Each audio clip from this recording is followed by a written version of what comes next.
यतिखेर नेपाली सेनाको रानीशक्ति क्षेत्र तोकिएको छ।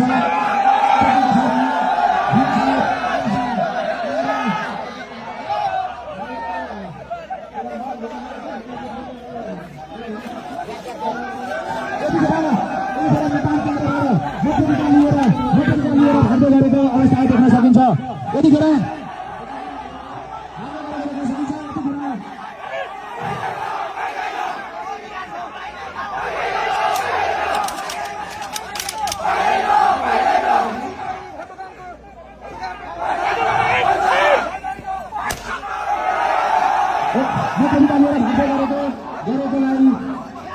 नेपाली प्रहरीद्वारा गोली प्रहार गरेर मतपत्रिका भाग्नेलाई नियन्त्रणमा लिएको छ भने मतपत्रिका सुरक्षित साथ आफ्नो केन्द्रभित्र लिएर आएको देख्न सकिन्छ भन्ने यतिखेर नेपाली सेनाद्वारा भोट नियन्त्रणको लागि आवश्यक दल प्रयोग गरेर